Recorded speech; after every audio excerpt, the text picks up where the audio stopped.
नमस्कार आणि आपल्या सर्वांचं दी एम्प्रेस यूट्यूब चॅनलवर मी डॉक्टर ज्योती परत एकदा स्वागत करत आहे. आणि आज एक खास प्रार्थना आपल्या सर्वांसाठी मी इथे आणलेली आहे. अर्थातच याचा शब्द थोडासा अवघड वाटतो म्हणायला, पण याचे परिणाम मात्र अतिशय सुंदर आणि चमत्कारिकरित्या येतात.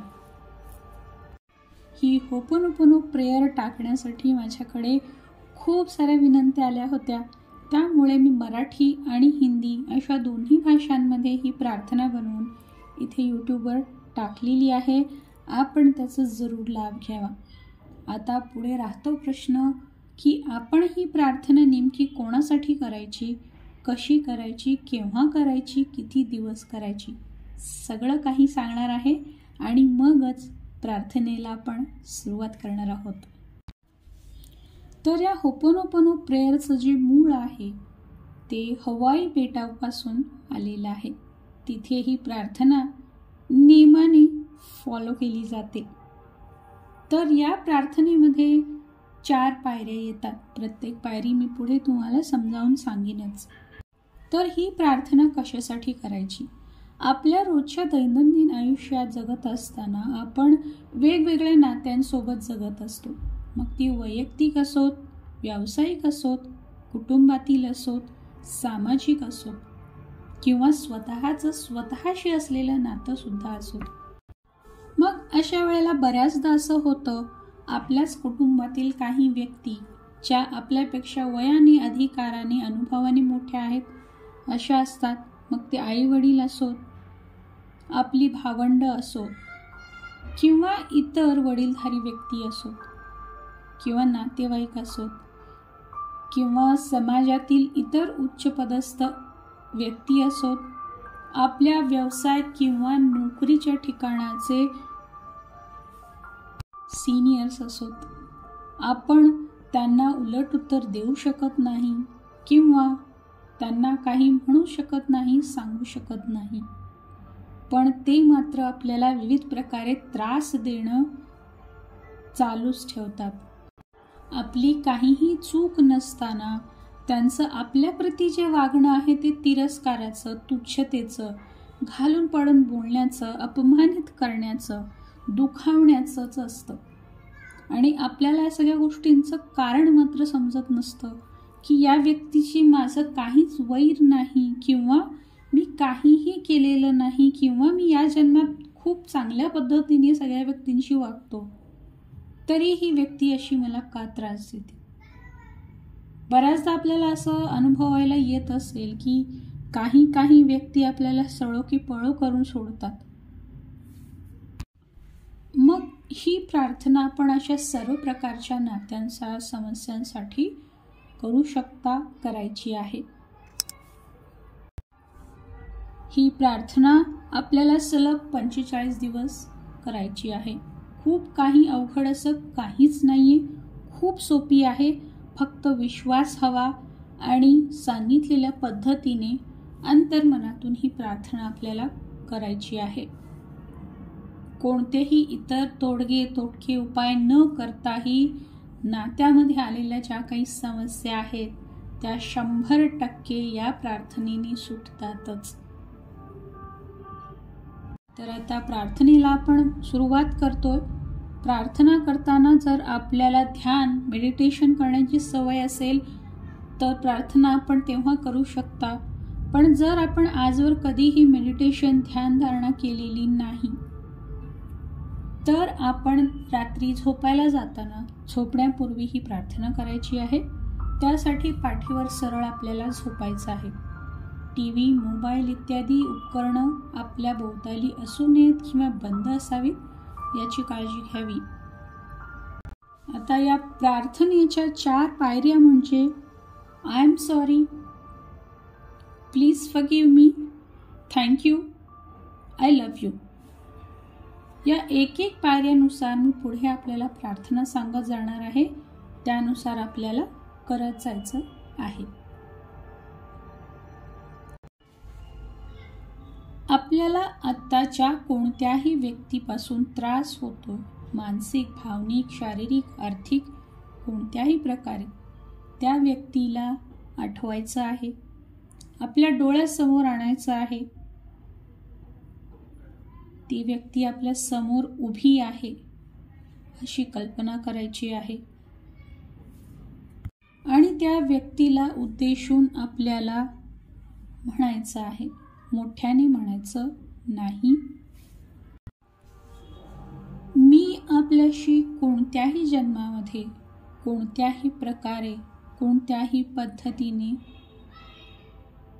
आत्तापर्यंत आपल्याला त्रास दिलेला आहे. त्यासाठी वेगवेगळे माध्यमं वापरली आहेत. आपली काही चूक नसतानाही मी आपल्याला त्रास दिलेला आहे, दुखवलं आहे, रडवलं आहे, खूप काही काढून घेतलं आहे. अशा सगळ्याच माझ्या कर्मांसाठी मी माझी दिलगिरी व्यक्त करत आहे. आत्तापर्यंतच्या प्रत्येक जन्मापासून या क्षणापर्यंत मी आपल्याला ज्या कुठल्याही प्रकारच्या पद्धतीने कळत नकळत त्रास दिलेला आहे, त्या सगळ्यासाठी मी माफी मागत आहे. I am sorry.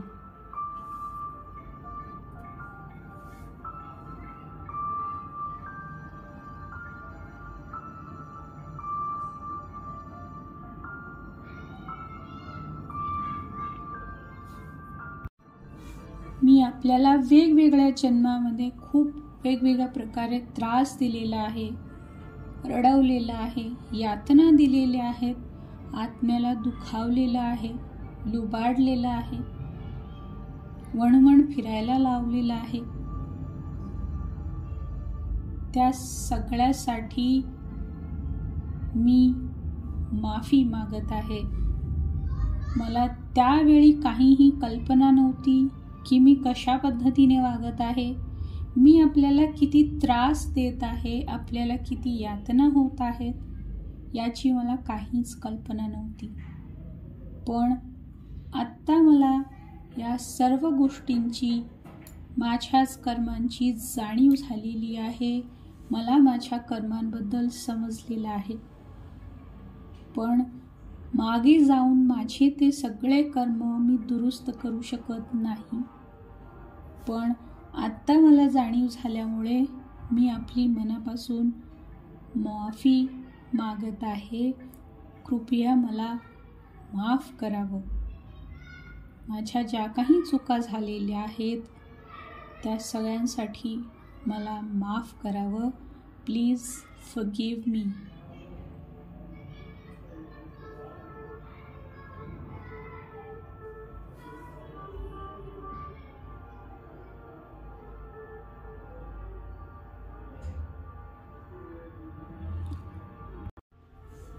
आपण माझ्याशी जे काही आत्ता वागत आहात त्यात माझेच कल्याण होत आहे. माझ्या कल्याणासाठी आपण जे काही आत्ता वागत आहात त्या सगळ्याच गोष्टींसाठी मी ऋणी आहे. कारण आपल्या या सगळ्या वागण्यामुळे माझं जे काही कर्मांचं कर्ज होतं, ओझं होतं, जे मी माहीत नाही कित्येक जन्मापासून माझ्यासोबत घेऊन फिरत आहे, आणि ते सगळं कर्ज, सगळं ओझं उतरवण्यासाठी तुम्ही मला खूप मदत केली आहे आणि करत आहात. जर आपण आत्ता मला अशा प्रकारे वागून माझ्या कर्माचं ओझं कमी करण्यासाठी मदत केली नसती तर माहीत नाही मला अजून किती जन्म घ्यावे लागले असते हे राहिलेल्या कर्माचं कर्ज फेडण्यासाठी. म्हणूनच मी आपले खूप आभारी आहे. तुमच्या या सर्व कर्मांसाठी थँक्यू.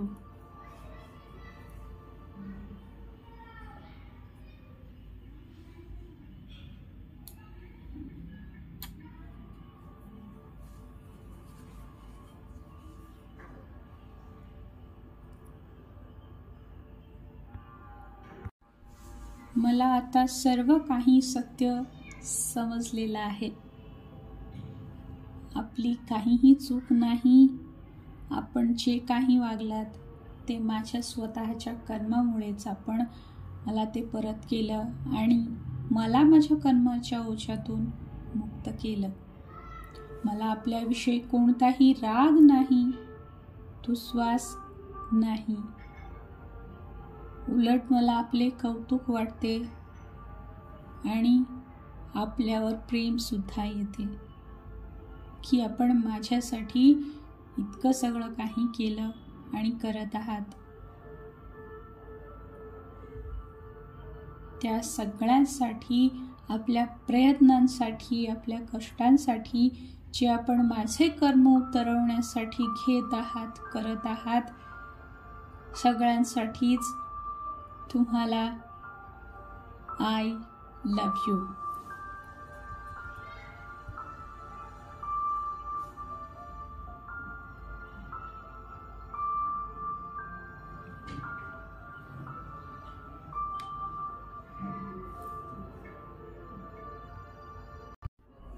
होपोनोपोनो प्रेयर इथे संपत आहे. आपल्याला प्रार्थना संपल्यानंतर लगेच झोपी जायचं आहे. कोणाशी बोलायचं नाही. टीव्ही, मोबाईल, पुस्तक असं काहीही घ्यायचं नाही. शांतपणे झोपून जायचं आहे. होपोनोपोनो प्रेयर ही प्रार्थना माणसाच्या आत्म्यापर्यंत पोहोचते आणि म्हणूनच त्याचे फारच चमत्कारिक असे परिणाम आपल्याला अनुभवायला येतात.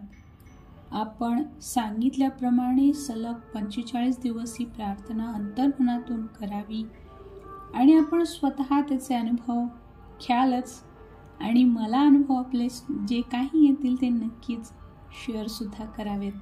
आपल्या नात्यांच्या समस्या नक्कीच या एका छोट्याशा प्रार्थनेने सुटायला मदत होईल. गरज आहे ती प्रार्थना फक्त करायची म्हणून करू नये, ती अंतर्मनातून असावी. आपल्याला जर इतर अजूनही काही अशा प्रार्थना किंवा वेगवेगळे मेडिटेशन्स हवे असतील तर आपण मला कमेंट बॉक्समध्ये सांगावं. मी नक्कीच घेऊन येईन. तोवर आपण आपली सर्वांची प्राणी पक्ष्यांची काळजी घ्या. तम सोमा ज्योतिर्गमयम्.